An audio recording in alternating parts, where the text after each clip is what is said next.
Hello everyone, in this video we are going to have another video where we are going to use linear regression and we are going to implement a simple problem. Basically we are going to try to predict closing price of a stock using linear regression. Okay, so let me first start with importing the basic libraries. We will go for import pandas as pd. We'll also need numpy, so I'm going to say import numpy as np and then hit shift and enter. Now we are going to get the data, so I'll give you the link in the description. You can go and use that link. I already have it copy pasted over here, so I'm going to copy it from here and I'm going to paste it here, and let's hit shift and enter. Let's see the first 5 rows of the data frame. Now as you can see, there are many columns. There are 64 columns, and I'll show you that we'll need to do a little bit of pre-processing in order to first start with the problem. Date is there, open is there, high is there, close is there, and then we are going and close is there, and then we are going to predict the close prices for the next day. That is the forecast basically. So if I'm going to if I want to see all the columns, so I'm going to say df dot columns, and this is going to print all the columns to me. Okay, so as you can see, this is date, open, high, low, close, all the other things, volume. So these are definite these if some of you might know, these are just indicators. MA5 is moving average with window size of 5, then MA10 is moving average 10, then EMA is exponential moving average, then there is RSI. Are there Bollinger Bands? Okay, they are not there, whatever. So what we are going to predict is the close forecast. So first thing that I'm going to do is I'm going to see that some of the data types are objects. Okay, so in order to know, and obviously this is important to understand, because you cannot use objects in object columns in your linear regression. So in order to understand what columns we have, I'm going to say df dot columns dot d types. Okay, and I'm going to hit shift and enter. Okay, so d types in there. Why don't you just do df dot d types? Yes, so obviously you can't see all of them, but you can see date is an object. Okay, and I don't think date is that important, because in linear regression you don't really have the concept of time, right? So if you're having the concept of time, you should either use LSTM or transformers. But logistic regression, linear regression, these are very simple kind of models. So what I'm going to do is I'm going to find all the columns that are having the data type, d type is data types, as object, because we can deal with float, we can deal with int, we can't deal with strings or objects in linear regression. So for that I'll be using a for loop. So I'm going to say for I, or let's say for call in df dot columns. So let's just print these and see, and I'm going to hit shift and enter, print call.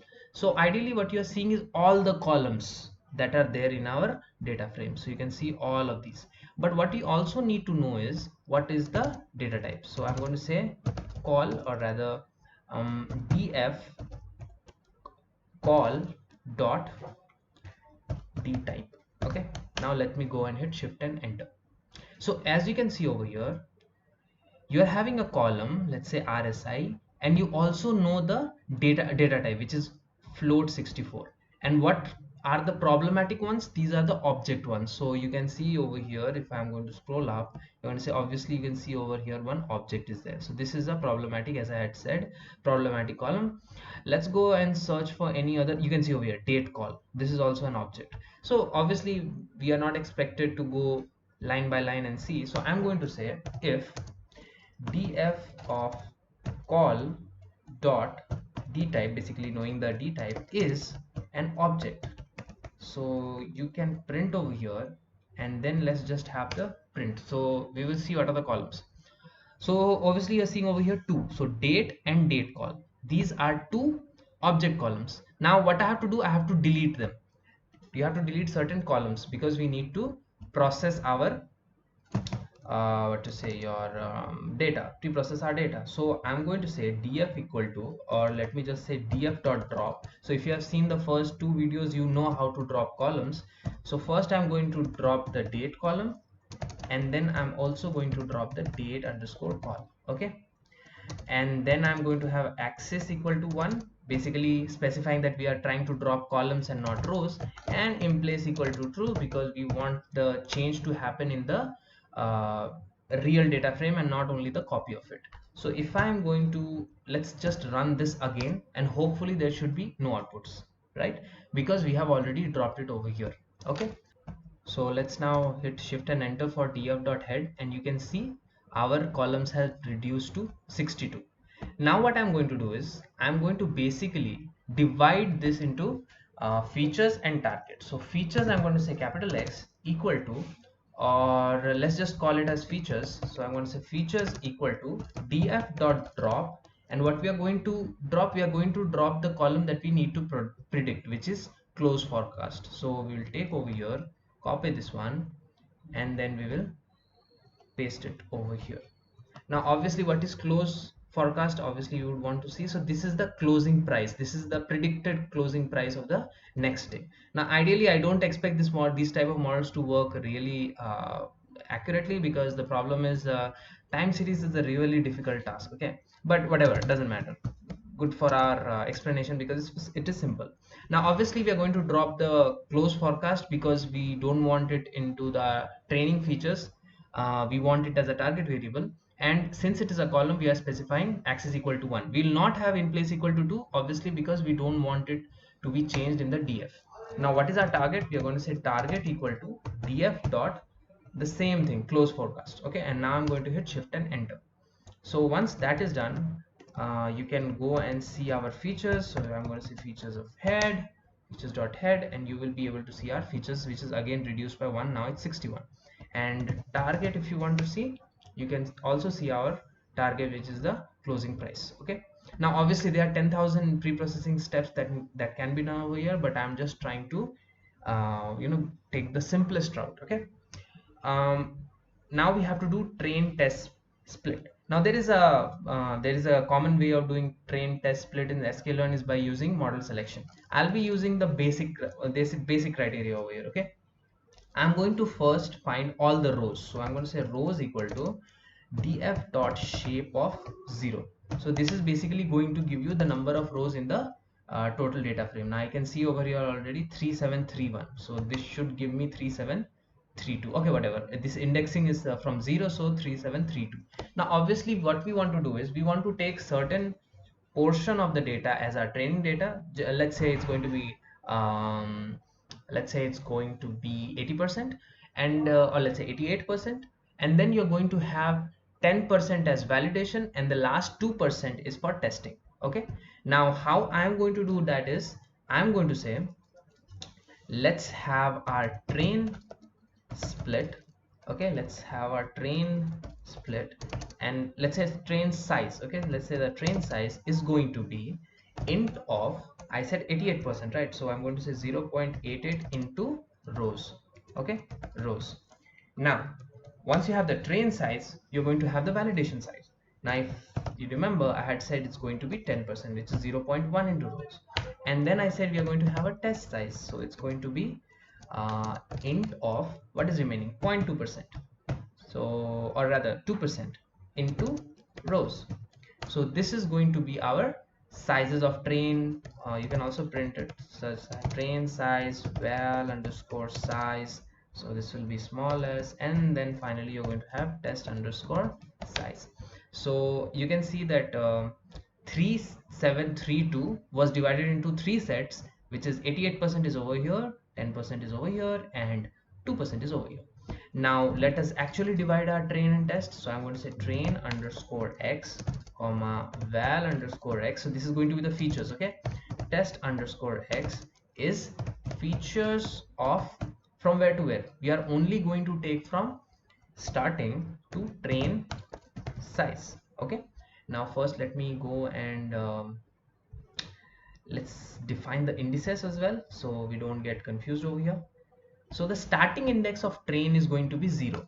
So train, let's say ends. Okay, it is going to, starting index is going to be 0, but the ending is going to be train size. So let me go to the slides and show you. So let's say we have a data frame over here, which is our training data set, which is, let's say, features. So we are going to go over here and let's say this is our X, or our training data frame. Okay, so the indices starts from 0, 1, 2, all the way to, if you remember, this was 3732, if I'm not wrong. Okay, so obviously this is our 100%, right? This is the entire thing is 100%, and then there are 61 columns. So let's say C1, C2, and up to C61 columns were there. Okay, so this was our entire data set of training. Then there was also a target column which is over here. So this was our basically all the closing prices, right? So this was our closing prices. Now what I am saying is we are going to have our 88%. Let's say this is total 88%, pardon my handwriting. This is going to be test. But how we are going to how we are going to say this to the model? We are going to say our train indices,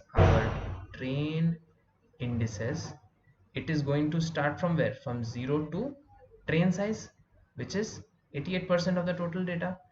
Train size. But what is going to be our validation indices? Okay, it's going to start from the train indices. It's going to start from the train indices. Remember, it's going to start from here. So let's say 88% till here we reach to 3400. I'm just trying to make the calculation simpler. Okay, so let's say train size was 3400. So this is going to start from train size plus val size. Okay, I hope you were able to understand. It is not starting from 0, it is starting from here, 10% from here. So this will reach somewhere around 3690 or whatever it will reach. Okay, and lastly what we are going to have is we are going to have test indices. Okay, pardon my handwriting again. You are going to start from the val index which reached over here, and then 2%. So we are going to say val indices till end. So till, let's just say end. Okay, and the way we are going to write all of this logic is what we are going to see in the code. So train size is defined here. We are going to have val indices, val ins, and you already know how we're going to do it. I'm going to say train ins plus val size, and lastly our test ins is going to be our val ins plus test size. Okay, now let's go and see what are the outputs. So we're going to say train ins, val ins, and test ins. Hopefully this should give us the correct. So you can see over here it is giving us the correct outputs. So this is the train size, this is the train x. What is going to be our for the validation? It's going to start from train size and it is going to end till val train ends, or let's also have this, instead of size let's have ends here again, ends to val indices, ends, whatever. And then lastly for the test we are going to have features of val ends to test ends. Okay, now the same story goes even for the target. So instead I'm saying train of x, we are going to say train of y, then validation of y, then test of y. And instead of features, what we're going to say, we're going to say target. Instead of features, again we are going to say target. And then finally again over here, instead of features we are going to say target, and let's hit shift and enter. Okay, so you can also go and see what we have got, or let's just print the head. Okay, so we will just be seeing our training data set. So this is our train x, and if you just want to see the shape, it is obviously 88% of the whole data set, that is 3284, which you have seen over here. Okay, now is the time that we are going to train a model. Okay, so first that we have to go over to the top and then import. We're going to say from sklearn.linear model, we are going to import linear regression. Okay, So we are going to import linear regression over here, and then we are going to go down and then instantiate the object. I'm going to say lr equal to linear regression, and then hit shift and enter. Obviously after that we have a very simple drill. We'll say train underscore lr dot fit. We are going to say train underscore x and train underscore y, and I'm going to hit shift and enter. So you can see our model has been trained. Okay, that was it. Now what I'm going to do is I'm going to use it for prediction. So I'm going to say predict, and I'm going to use over here validation. So I'm going to say val of what I have saved it as, okay, val x. So I'm going to use val underscore x. Okay, and I'm going to save the output as preds. Fine. So now we have the output. Now when it comes to linear regression, remember this is a continuous value. If you can go back a little bit and then try to see, you can see over here, okay, not this one, the targets, yes, because we are trying to predict the targets, right? You can see over here these are continuous values, which means the error function that we will use here is mean squared error. Okay, so I'm going to go over here. I'm going to say from sklearn dot metrics import mean squared error. Okay, and I'm going to hit shift and enter. After that we are going to have three types of predictions. Okay, let's do all in one. Okay, so we will keep the preds. We are going to copy it again on top, and instead of here preds, we are going to say preds of train. So we are going to say what is the prediction of the training uh, data set when given back to the model. Okay, then again here we'll have val of x and preds of val, and lastly we are also going to do the prediction on the test data set. So I'm going to say test of x, and let's hit shift and enter. Okay, so you are basically using the same lr model for predicting on, again, the train data set on which it was trained, the validation data set on which we were supposed to do validation, and on the testing data set. Now validation generally is used when you want to fine tune the hyperparameters, but in this case we will not be doing that because we haven't really actually initiated or initialized our parameters in any way. Okay, that's for something in another video I will do it, but not today. Now let me go and see the errors. So I'm going to say print how we are going to say the training error. Okay, so training error, you can say, you can go over here and say mean squared error. Okay, and you can give over here, since it's going to be symmetrical, you can, okay, you can see over here y true and y predict. So the true value is train underscore y, and what is the predicted? Preds train. Okay, now the same story goes even for your so this is going to be the training error, which is 1.4833. Now let's do it for the validation set. Okay, so I'm going to say validation error, and instead of train y I'm going to say val y, and instead of preds train I'm going to say preds val, and I'm going to hit shift and enter. So this should give me some error, which is again a lot. And remember why we are getting such a high error is because number one, the model is very simple. We have used linear regression, which by definition is a very simple model. And secondly, our task is actually very complicated because predicting the stock price is a very difficult task. And lastly, we are going to have testing error. So testing error, and instead of train underscore y I'm going to say test underscore y, and preds instead of train I'm going to say test, and I'm going to hit shift and enter. Again the error is high, but you can see it works, right? We are able to do that. So it's the simplest. I could show you an example of linear regression. Basically we did some pre-processing. Obviously there are 10,000 things, as I said, that you can do over here. You can scale these features and you can remove the extra features, then you can do feature selection, feature reduction. Again, a lot many things that can be done. However, this was the simplest way in which I could show you a running example and actually get some outputs. So I hope you like the video. If you really like the video, please go and like and subscribe to the channel. Thank you very much.